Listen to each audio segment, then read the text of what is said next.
오늘은 세례 죽음과 삶, 세례 죽음과 삶이란 제목으로 하나님 말씀 나누겠습니다. 날씨가 많이 따뜻해졌죠? 봄비가 내리는 것 같아요. 겨울 잠바를 입었지만 밖에 나가니까 햇살이 너무 따뜻해서 잠바를 벗고 싶은 그런 기분입니다. 목사님은 이 2-3개월 동안의 강추위, 이 긴 겨울을 지나서 따뜻한 봄날이 올 때, 그리고 곧 얼어있고 죽어 있었던 것 같은 가로수와 공원의 나무들 속에 새 순이 피어나고 나뭇잎이 초록으로 바뀌게 될 때, 이 봄날에 예수 그리스도의 죽으심과 그러나 영원히 죽지 않고 다시 사신 주님의 부활을 묵상하게 됩니다. 아마 곧 다음 달이면 사순절 고난주간을 지나 부활절을 맞이하게 될 텐데, 늘 매년마다 이 3월, 4월 이 봄날에 꽃이 피고 새순이 돋는 이 아름다운 따뜻한 봄날에 죽었다가 다시 사는, 그리고 영원히 살게 하시는 하나님의 그 사랑과 그리스도의 부활의 그 참된 생명의 신비를 묵상하게 됩니다. 오늘 본문은 세례 요한이 요단 강가에서 많은 이스라엘 사람들, 유대인들에게 세례를 베푸는 장면으로 시작합니다.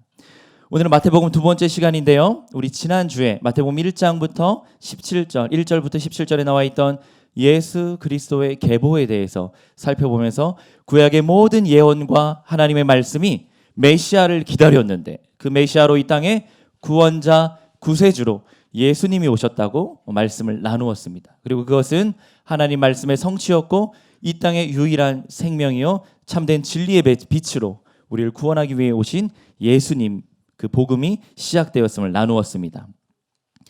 그리고 나서 예수님은 성경에 자세하게 기록되어 있지 않지만 갈릴리 지역 나사렛이란 동네에서 유년 시절을 보냈어요. 12살 때 예루살렘 성전을 방문했던 것이 성경에 기록되어 있지만 그 다음에 예수님의 유년 시절에 대해서 우리가 알 수 없습니다. 어떤 청소년기를 보냈는지, 어떤 청년 시절을 보냈는지 성경은 기록하고 있지 않습니다. 그렇게 30년을 사시다가 나이가 30쯤 되었을 때 이제 본격적으로 예수님의 사역을 시작하시는데, 그 30살 이후에 3년의 시간을 우리는 공생애라고 합니다. 공적인 삶을 사신 거예요. 복음서를 통해 기록되었고 자신을 하나님의 아들로 메시아로 이스라엘 백성들 앞에 드러내셔서 그리스도의 복음을 전하기 시작합니다. 그때 예수님은 먼저 세례 요한에게 나와 세례를 받으심으로 자신을 드러내시고 본격적인 사역을 시작하게 됩니다. 바로 오늘 본문이 그 장면을 묘사하고 있습니다. 1절에 보니까 그때에 세례 요한이 이르러 유대 광야에서 전파하여 이렇게 말합니다. 회개하라, 천국이 가까이 왔느니라. 이 천국이란 단어는 유일하게 이 마태복음에서 반복되어서 사용되고 있는데, 풀어서 말하자면 하늘나라예요. 하늘나라. 보통은 하나님 나라라고 표현하고 있는데, 이스라엘 백성들의 관념상 하나님은 저 높은 곳, 거룩한 곳 하늘에 계시다고 생각했고, 그 마태는 유대인들의 그런 관념과 생각을 잘 알았기에 하늘나라라고 하는 표현을 쓰고 있습니다. 바로 하나님의 나라를 의미하는 거예요. 회개하라, 천국이 가까이 왔느니라. 아까 목사님이 3.1절 영상을 보면서 3.1운동뿐 아니라 항일 독립투쟁과 그 독립운동에 조선의 민족의 독립을 위해서 목숨까지 바쳐서 헌신했던 기독교 인사들이 많이 있었다 그랬는데, 그들의 생명의 가치는 이 땅에 있지 않고 저 천국 하늘나라에 있었고, 이 조선의 살 길은 독립이며 뿐만 아니라 이 땅 하나님을 알지 못하여 생명이 없고 흑암과 사망의 그늘에 앉아있는 조선의 백성들에게 기독교의 가치, 예수 그리스도의 가르침, 복음과 그 사랑을 전하는 것이 민족의 소망, 이 나라가 살 길이라는 그런 확신이 있었기 때문이었어요. 바로 그것은 이 땅에 발딛고 살아가지만 지금 내게 처한 현실만 보는 것이 아니라 눈을 들어 하나님 나라 저 천국을 소망할 수 있는 믿음과 확신이 있었기 때문이죠. 세례 요한의 이 짧은 메시지, 회개하라, 천국이 가까이 왔느니라. 우리 사랑하는 친구들도 단지 내 눈앞에 있는 삶의 문제들과 형편들, 내가 발딛고 있는 이 땅에만 고개를 숙이고 우리의 시선이 여기 한정된 것이 아니라 그 너머에 있는 하나님의 놀라운 비전을 깨달아 알아 눈을 들어 하나님 나라 저 천국을 바라보고 소망하는 그런 은혜가 있기를 주님의 이름으로 축원합니다. 선지자 이사야의 말씀이 세례 요한을 통해 성취가 됩니다. 광야에 외치는 자의 소리가 있어 너희는 주의 길을 준비하라. 주님께서 오실 그 길을 곧게 하라. 메시아가 오실 그 길을 예비하라. 이 요한은 낙타털 옷을 입었고 허리에는 가죽띠를 띠고 메뚜기와 석청, 유기농 식사를 했죠. 이렇게 광야에서 살았다는 거예요. 근데 이 세례 요한에 해당하는 이 외적인 묘사는 바로 구약에 나와 있는 열왕기서에 나와 있는 엘리야 선지자의 그 외적인 모습을 그대로 반영하고 있습니다. 열왕기 하에 보니까 그는 털이 많은 사람인데 허리에 가죽띠를 띠고 있었다는 것이죠. 목사님 묵상해 보니까 아마도 이 세례 요한은 몸에 털이 별로 없었던 것 같아요. 그래서 엘리야 선지자의 그 이미지를 반영하기 위해서 특별히 자신의 몸에 털이 없기 때문에 가죽털, 낙타털 옷을 입어 이 엘리야의 털난 모습을 반영하고 있는 것 같습니다. 이사야서 40장에 보면 외치는 자의 소리여 이르되 너희는 광야에서 여호와의 길을 예비하라. 사막에서 우리 하나님의 대로를 평탄하게 하라. 이 이사야서에서 예언되었던 메시아의 길을 예비할 엘리야가 올 것이라고 예언했는데 그 선지자 엘리야의 모습으로 세례 요한이 광야에 서서 저 천국이 올 것임을 선포하고 있는 것이죠. 말라기서에 보면 이렇게 또한 예언합니다. 만군의 여호와가 이르노라 보라 내가 내 사자를 보내리니 그가 내 앞에서 길을 준비할 것이요 또 너희가 구하는 바 주가 갑자기 그의 성전에 임하시리니 곧 너희가 사모하는 바 언약의 사자가 임하실 것이라. 만군의 여호와가 메시아가 오실 것임을 선포하면서 그에 앞서 하나님께서 예비하신 사자를 보내어 광야에서 먼저 메시아의 오실 길을 곧게 하며 메시지를 선포할 것이라고 말씀하고 있는 것입니다. 말라기서 4장에 보니까 이렇게 이야기합니다. 말라기서 4장은요 구약의 제일 마지막 장이에요. 우리 함께 읽습니다. 시작.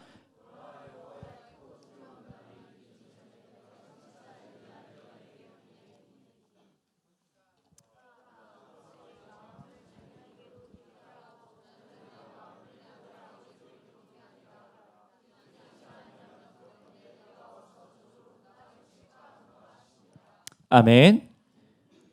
여호와의 크고 두려운 날,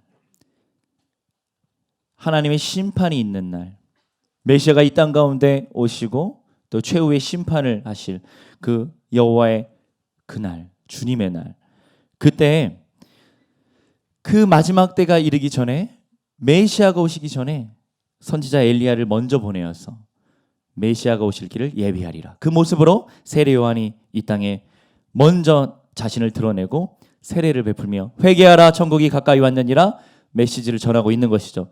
세례 요한은요 누가복음 말씀을 묵상해 보면 예수님의 사촌 형이었어요. 불과 한 6개월 정도의 차이를 두고 먼저 태어난 엘리사벳 사가랴의 아들이었죠. 그 사촌형 세례 요한이 먼저 자신을 드러내어 공생의 사역을 시작하실 예수님의 그 사역을 준비하고 있는 것입니다. 5절에 보니까 이때 예루살렘과 온 유대와 요단강 사방에서 다 요한에게 나와서 자기들의 죄를 자복하고 요단 강가에 물 세례를 받는 장면이 나옵니다. 그때 많은 바리새인들과 사두개인들도 세례 베푸는 대로 나왔어요. 바리새인들은 자신들의 행위와 공로, 율법을 철저히 지킴으로 하나님에게 구원을 받을 수 있다고 생각했던 율법주의자들이었고 사두개인들은 현실주의자들, 정치가들, 메시아의 그리스도의 부활을 부정하는 그런 종파의 사람들이었어. 그러니 예수 그리스도의 복음, 하나님의 말씀과 어긋난 사람들이었는데 그런 사람들이 세례 요한에게 나오자 세례 요한은 이렇게 욕합니다. 독사의 자식들아. 여러분 동물의 새끼는요 자식이라고 하지 않고 새끼라고 하는 게 표준어예요. 그래서 우리 강아지를 개 새끼라고 부르는 것이죠. 독사의 자식들아, 원래는 이 독사 새끼들아 이런 욕인데 이 한글 언어의 이 어감 때문에 순화해서 독사의 자식들아 이렇게 했는데 사실은요 이 독사 새끼들 이런 욕이야 욕. 독사의 자식들아 누가 너희를 가르쳐 임박한 하나님의 진노와 심판을 피하게 하겠느냐. 너희들은 하나님 말씀을 지키지 않고 율법과 부활을 부정하며 메시아를 인정하지 않는다면 너희들에겐 최후의 심판만 있을 것이다. 회개에 합당한 열매를 맺어야 한다. 회개에 합당한 열매. 우리가 예수 그리스도를 영접하고 인격적으로 삶이 변화되었을 때 우리의 삶을 통하여 우리의 생각과 우리의 마음과 우리의 삶의 구체적인 행동들과 삶의 모습들이 변화되는 것. 예수님을 닮아가는 것. 회개에 합당한 열매, 복음의 열매, 성령의 열매와 은사들을 맺게 되는 것이 바로 우리 성도의 모습입니다.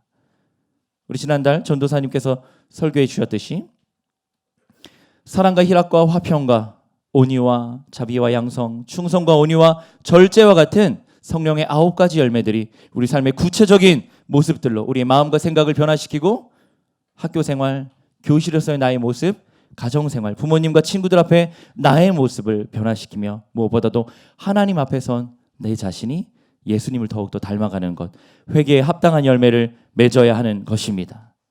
그런데 그러하지 않은 바리새인들과 사두개인들 세례 요한이 비판하면서 회개에 합당한 열매를 맺어야 한다. 속으로 생각하기를 난 아브라함의 자손이니까 구원받을 수 있다라는 그 확신은 거짓 확신이요. 하나님께서는 이 돌멩이들로도 능히 아브라함의 자손이 되게 하여 구원받게 할 수 있는데 그러나 메시아를 믿고 인정하지 않는 너희들에게는 구원이 없다고 딱 잘라서 이야기하고 있는 것이죠. 이미 도끼가 나무 뿌리에 놓여서 찍어서 잘라내어 저 불덩이 속에 태워버린다는 것입니다. 이 얼마나 끔찍한 하나님의 진노의 심판을 묘사하고 있는 말씀입니까? 그리하여서 세례 요한은 회개의 세례를 전파하는 것이지요. 자신에게 나오는 요단강으로 나오는 이스라엘 백성들에게 회개하라, 천국이 가까이 왔다. 하나님만 사랑하고 하나님만 경외하고 하나님 말씀만 신뢰하고 순종해라. 그런 자에게 천국이 임하였다고 선포하는 겁니다. 그러면서 세례 요한은 겸손하게 자신은 메시아가 아님을 이야기합니다. 나는 물로 너희에게 세례를 주지만 내 뒤에 오실 분, 내 뒤에 나타나실 그분, 바로 예수님은 성령과 불로 세례를 베풀 것이다. 나는 주님의 신발끈을 매기에도 신들매를 들기에도 신을 들어주기에도 부족한 사람이다. 이렇게 겸손하게 자신을 고백하고 있습니다. 여러분, 우리가 이후에 설교를 마치고 성찬식을 가질 건데요. 우리가 성찬에 참여할 때 세례 교인들만 참여하고 있지요. 왜 우리 교회는 그런 교회 법을 만들어 놔서 세례 교인 입교한 사람들만 이 성찬에 참여하게 할까요? 성찬은 십자가에서 죽으신 예수님의 그 몸과 피를 기억하고 기념하는 예식이며 믿음으로 그리스도와 연합하는 특별한 은혜의 시간이기에 내 입술로 내 믿음으로 나는 구원받은 하나님의 백성입니다. 세례를 받으며 고백하는 자들이 참여할 수 있는 성례 거룩한 예식입니다. 혹 우리 고등부 친구들 중에 6개월 이상 신앙생활을 해왔고 또 이미 학습받았거나 유아 세례를 받았거나 또 세례받고자 하는 믿음이 있는 친구들은 세례를 신청하여서 다가오는 봄날 4월에 학습받고 세례받고 입교하는 은혜가 있기를 바랍니다. 그래서 5월, 6월부터는 다 함께 성찬에 참여하여서 주님께서 나눠주신 그 살과 그 피, 떡과 잔을 나누며 우리 안에 하나님의 사랑으로 충만한 우리 고등부 공동체 되기를 소망하고 축복합니다. 예수님께서 제정하신 성례는 2가지예요. 바로 예수님께서 직접 요단강에 나오셔서 세례 받으시면서 제정하신 세례와 예수님께서 십자가에 죽으시기 전날 밤, 잡히시기 전날 밤 마지막 6월절 만찬을 제자들과 함께 다락방에 앉아서 나누셨던 그 성찬, 두 가지 성례를 예수님 직접 제정하셨습니다. 우리와 다른 종교 로마 카톨릭에서는 7성례라고 하여서 사람이 태어날 때부터 죽을 때까지 7가지 성례를 만들어 놓았는데 그것은 성경적이지 않고 비성경적이고 하나님 말씀과 가르침과 어긋나는 것들이고 오직 예수님께서 직접 제정하신 두 가지 성례, 세례와 성찬만이 성경적인 예식인 것이죠. 우리 사랑하는 친구들, 일평생 단 한 번 받는 이 세례, 물 세례를 받으며 예수님과 믿음으로 연합한 자가 되어서 부활과 영생을 확신하고 또한 그리스도의 살과 피에 참여하여 주님과 연합하는 복된 인생 사는 우리 고등부 친구들 되기를 축복합니다. 예수님께서 세례 요한에게 물 세례를 받으셨어요. 아니요, 예수님은 죄가 없으신 분인데요, 회개의 세례를 받으실 필요가 있나요? 아니요, 세례 요한은 비록 예수님의 사촌 형이긴 하지만 예수님 메시아신데 어떻게 죄인이었던 한 사람의 연약한 인간이 불과했던 세례 요한에게 세례를 받으실 수 있나요? 우리 이런 질문을 하게 됩니다. 그러나 예수님, 죄가 없으신 그분께서 온 인류를 대표하여 세례를 받으시며 죄인들이 물 세례를 통해 죄 씻음 받는 모습을 상징적으로 대표하여 보여주셨고, 죄가 없지만 온 인류의 죄를, 나의 죄를 대신하여 십자가에 죽으시면서 우리의 죄를 그리스도의 흘리신 그 보혈로 씻어 주셨습니다. 그런 의미에서 예수님 세례를 받으셨어요. 세례는 어떤 의미가 있습니까? 13절에 보니까 예수께서 갈릴리로부터 요단강에 이르러 요한에게 세례를 받으려 하실 때 요한이 말리입니다. 아니 주님, 제가 당신께 세례를 받아야 하는데 당신이 내게 나오시다니요. 예수님께서 허락하라. 그러니 세례 요한은 예수님에게 세례를 베풉니다. 많은 그림들, 카톨릭 전승을 따르고 있는 많은 성화들이 세례 요한 낙타털 옷을 입고요, 머리가 이렇게 산발하고 털난 모습으로 십자가 지팡이를 들고 있는 세례 요한이 예수님 머리에 물을 붓거나 물을 손을 얹어서 세례 주는 그런 그림들이 많이 있는데, 여러분 이런 그림을 보았을 텐데, 그러나 성경을 제대로 묵상했다면 그 그림은 틀린 그림이에요. 세례 요한이 직접 손을 얹어서 예수님에게 세례를 준 것이 아니라 예수님은 요단강가에 나오셔서 스스로 요단강 물속에 직접 잠기셔서 잠수하셨다가 얼마간의 시간 이후에 물 밖으로 나오시면서 그렇게 세례를 받으셨습니다. 모든 사람의 세례가 다 그러했어요. 이것을 우리는 세례라는 표현도 쓰지만 물속에 완전히 잠기기에 침례라고 표현하기도 하지요. 오늘날 우리가 주는 세례는 이 침례를 간략하게 상징적으로 하기 위해서 간단한 물 세례를 주고 있는 것입니다. 예수님의 세례는 이러했습니다. 예수께서 요단강에 나오셔서 세례 요한에게 허락하시고 물속으로 들어가셨어요. 지금의 요단강은 갈릴리 상부에 댐도 만들고요, 요르단에서 물도 끌어다 써서 강 수위가 엄청 좁아졌어요. 그래서 강이라고 부르기에 민망할 정도로 개울천 같은 물이 되었는데, 그래도 지금 우기에 가면 몸을 잠길 만큼의 물 수심이 있습니다. 목사님도 직접 들어가 보았는데 요르단과 이스라엘의 국경을 요단강이 나누기에 바로 목사님이 선 곳에서 저기 뒤에 카메라가 세워져 있는 이 정도의 강폭밖에 되지 않는 짧은 국경을 놓고 세례를 베풀었어요. 물론 예수님 당시에는 훨씬 더 강폭도 넓고 수심도 깊었겠죠. 지금도 많은 전 세계의 성지 순례객들이 그곳에서 세례받기를 원해서 하얀 옷으로 갈아입고 세례 주는 장면들을 볼 수 있고, 목사님 이스라엘에 있을 때 유아 세례를 베푸는 적도 있어요. 그런데 예수님도 직접 그 요단강 물에 들어가셨어요. 물속에 들어가면 여러분 숨 쉴 수 있습니까? 우리가 숨 쉬지 못한다는 것은 우리가 죽음의 상태에 있음을 상징하고 있는 것입니다. 예수님께서 물속에 들어가셔서 숨쉬지 못하는 그 시간을 짧게 보내신 동안 죽음의 상태였다가 물 밖으로 다시 올라오실 때 다시 새 사람으로 숨을 쉬며 호흡하며 그런 모습으로 물 밖으로 나오게 되는 것이죠. 이것을 로마서 말씀은 이렇게 묘사하고 있습니다. 로마서 6장 말씀 우리 함께 읽어볼까요? 우리 한 절씩 교독해 봅니다. 그런즉 우리가 무슨 말을 하리요? 은혜를 더하게 하려고 죄에 거하겠느냐?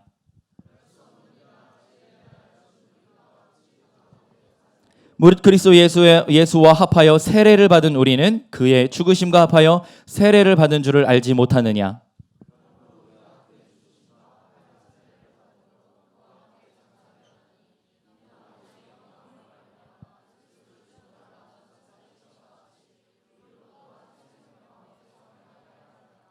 만일 우리가 그의 죽으심과 같은 모양으로 연합한 자가 되었으면 또한 그의 부활과 같은 모양으로 연합한 자도 되리라.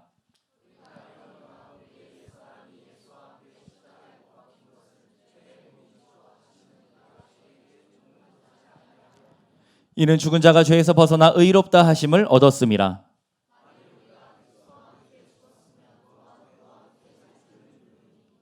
이는 그리스도께서 죽은 자 가운데서 살아나셨음에 다시 죽지 아니하시고 사망이 다시 그를 주장하지 못할 줄을 알미로라.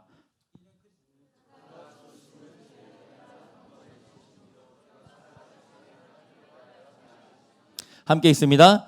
이와 같이 너희도 너희 자신을 죄에 대하여는 죽은 자요 그리스도 예수 안에서 하나님께 대하여는 살아있는 자로 여기를지어다. 아멘. 예수님께서 세례받기 위해 물속에 잠기셨다가 16절에 물에서 올라오실새 하늘이 열리고 하나님의 성령이 비둘기같이 예수님 머리 위로 강림하십니다. 그리고 하늘로부터 아까 천국이라고 했잖아요. 저 하늘나라 하나님 계시다고 생각되었던 그 하늘로부터 소리가 있어 말씀하시되 이는 내 사랑하는 아들이요 내 기뻐하는 자라.